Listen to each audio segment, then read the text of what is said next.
Today, I'm going to be breaking down how to preferentially target your upper chest versus your lower chest and which exercises are really going to highlight each one. And I promise by the end of the video, you guys are going to know exactly what makes a great upper chest versus lower chest exercise and exactly how you can differentiate between the two and really target different sections of the chest musculature.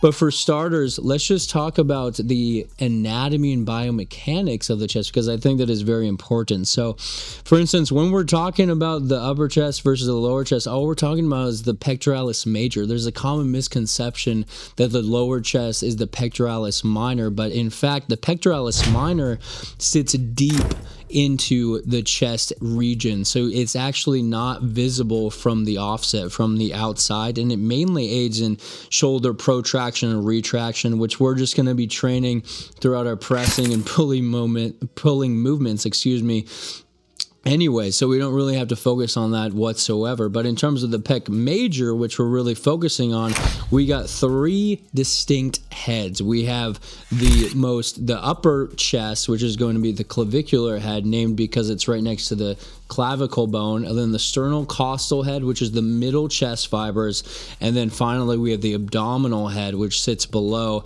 and that is what is known as the lower chest, even though a lot of misinformation is out there regarding it. But guys, this is really, really good news because it means that in order to target the upper chest versus the lower chest or anything in between, we're just targeting one muscle, and that's the pec major, because after all these little things going on are just heads. They're just components of the overarching pectoralis major musculature. And therefore, we only need to focus on the primary functions of the pec major in order to really get into the weeds of targeting the heads. So, for instance, the major functions of the pec major is going to be horizontal and arm adduction, so bringing the arm closer to the midline of the body, as well as humeral flexion, which is going to be really, really emphasized on any incline pressing variations, as well as humeral extension, which is going to be really emphasized during decline pressing movements or dips. And then there's also some internal rotation, which the chest is responsible for, but that's something that just kind of occurs as a byproduct of your pressing variations. So now that you know the anatomy and the functions of the pectoralis major, how do we actually preferentially target the upper versus the lower chest? Well, I'll break it down for you. It basically all comes down to your humeral angle relative to your torso. What do I mean by that? Well, I mean the humerus bone. The humerus bone is this long bone in your upper arm, and it's really about where it's positioned in space relative to how your torso is positioned.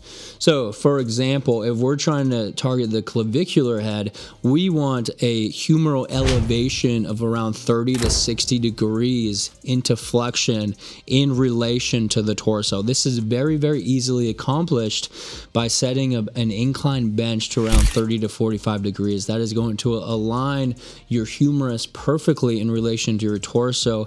And then just by having that resistance profile in that plane, in that range of motion, it is going to be targeting the clavicular head to a very, very large degree. Now we can apply this same exact logic to the lower chest, the abdominal head of the pectoralis major, just by shifting our humeral angle into extension and depressing it into a negative 15 to around 30 degree humeral angle relative to the torso. And this is very, very easily achieved by doing a decline pressing variation. You could do, anything. You could do barbell, dumbbell, cable, whatever you want to do. And then additionally, dips are going to be a great way of targeting. And in fact, I actually prefer doing dips because dips are going to really facilitate a maximal stretch under immense tension, which we know is great for growth. In fact, it's probably ideal. Now that you know that we really want a humeral elevation of around 30 to 60 degrees in relation to the torso, then that should really clue you into what exercise we're going to be picking I'm going to be choosing the incline Smith machine bench press for today's video just because it's really doing many things right. For instance, you are so stable. It doesn't get much more stable than a Smith machine, and we know that the more stable that you are during a lift, the more power and strength you're going to be able to use throughout your body. And therefore, you're going to have a lot more mechanical tension and progressive overload and trackability over time, which I think is just a great thing. Now, of course, you could choose like a incline dumbbell bench press or a barbell bench press. Those would be great options as well. But for the sake of today's video, I think that the incline machine bench press is going to be a great option. Now, I just want to highlight one thing before we get into the weeds of the exercise, and that's going to be that you don't want too high of an incline angle for your bench press, because the higher you get above like that 45-60 degree mark, the more you're going to be shifting the emphasis from the clavicular head of the chest up to the anterior and lateral deltoids of the shoulder. It's going to become a shoulder press. The more vertical you are upright, the more the delts have a better line of force in order to contract against that resistance profile. And the same goes for getting it too far down. The more lower you bring the incline, the more you're going to be shifting it into horizontal, and then that's going to be really emphasizing the sternocostal head of the chest.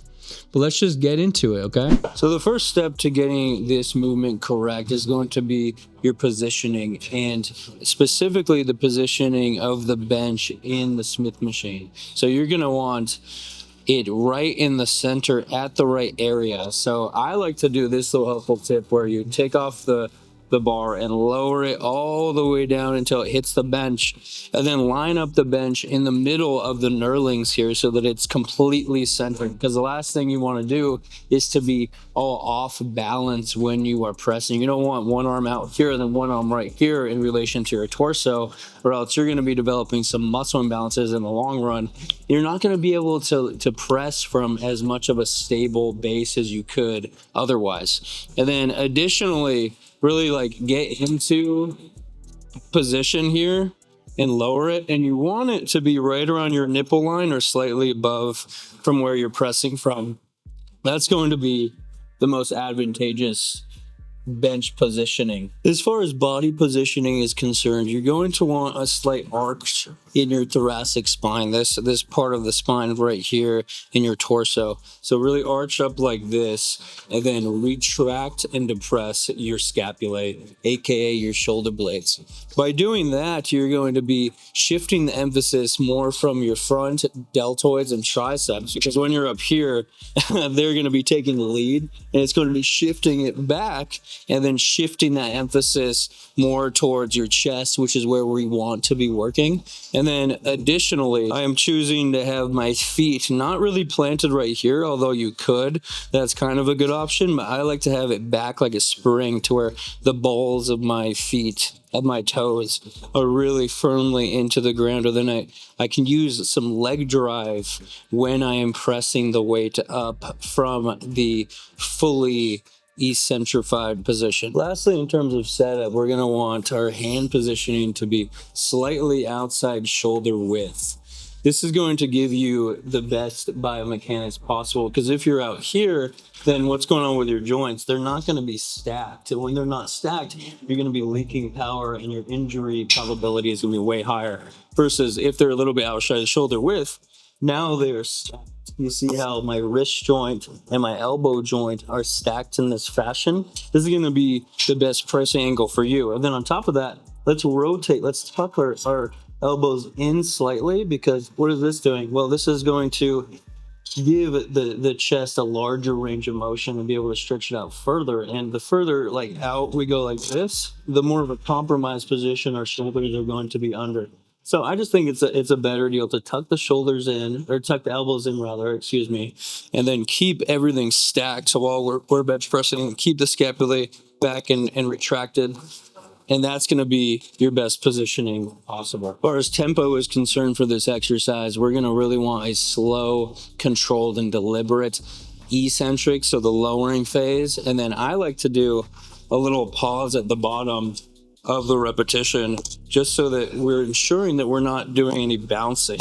If we're bouncing, then what is happening? Well, I'll tell you what's not happening. You're not going to be getting as much mechanical tension on the musculature, and you're just going to be using momentum. So it's kind of like a cheating way to get the weight up. Now that's okay once you hit failure to try and squeeze out some more reps, but during like the beginning 80%, 90% of the lift, you guys should really be prioritizing that pause and really getting the most tension out of it.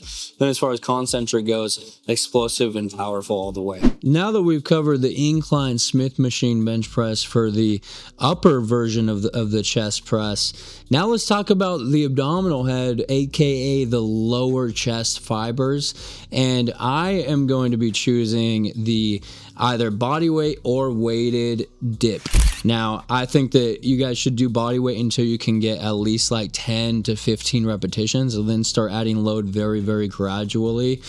This isn't an exercise where we're like going for 1 rep maxing. This, at least in this case, we're really trying to get as much hypertrophy as we can out of it. So I think kind of that moderate rep range is a really good one for this particular exercise. And I love this one because it's really emphasizing that humeral angle that we want. We want that negative 15 to 30 degree of humeral depression relative to the torso. And it's very easily achieved as long as you are leaning forward. I'll get into that in a little bit, but I just think that this is such a great exercise because you can really, really progressively overload it very, very easily as long as you are careful with how you're doing it. And you can also get a very, very deep stretch, which is something that is very hard to get on like a barbell decline press, for example, because you're going to be hitting this portion of your rib cage before you actually get into that fully lengthened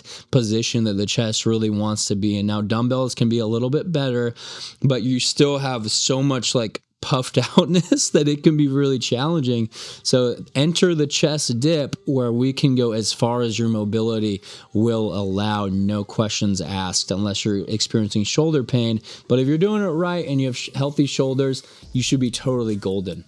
Let's get into it. So the key breakdown of the dips form is all going to begin with the hand placement, where your hands are on the dip bar. Now I have this dip bar where it kind of converges like this, so you have a lot of different angles that you can choose from. And I prefer one that's like slightly outside of shoulder width, because the wider out that you go, the more chest you're going to be engaging and the less tricep. And then the more inward that you go, the more triceps are going to be taking over. But you don't want to go so wide that you're really struggling with the biomechanics of the lift. So I think like kind of mimicking your chest pressing grip position is probably the best way to go, since you're already so used to that. And then that way your limbs are going to be stacked. So once you found your grip positioning, then the starting position is going to be with your limbs stacked like this and then leaning over.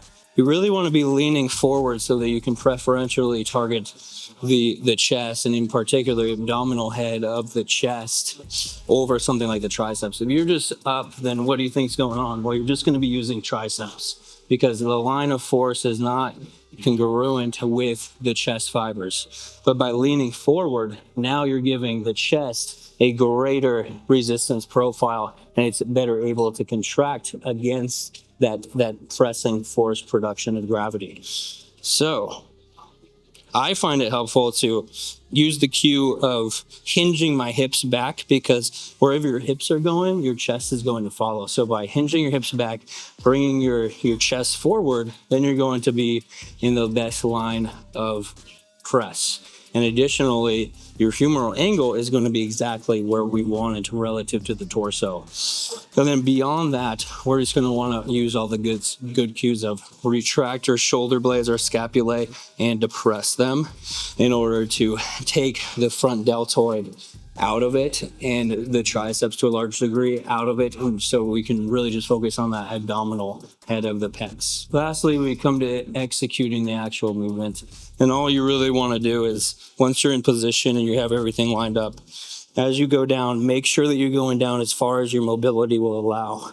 You really want to be getting the full range of motion out of this lift because that's where it really shines. You really want to be getting that fully lengthened position at the bottom.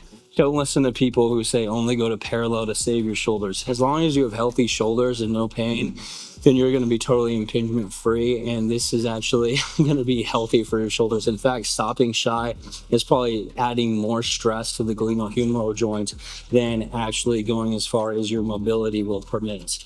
And then beyond that, it's just going to be regular form cues for hypertrophy. You know, we're doing a slow and deliberate eccentric, and then a pause and a forceful concentric into that stacked limb position. And if you really want to just focus on the abdominal head, then don't even fully go up all the way. Stop shy. So go like this, down, right there. That'll keep more of the tension throughout the range of motion onto the chest and the triceps. All right, guys, that's going to do it for today's session. But in case you were looking for kind of like a bite-sized summary, I got you covered. So basically what we talked about was how to differentiate between the upper chest, also known as the clavicular head, and the lower chest, also known as the abdominal head. They're both two distinct heads of the pectoralis major. That is different from the pectoralis minor, which is deep to the pectoralis major, whereas the pectoralis major is superficial, and it's actually the one that we see.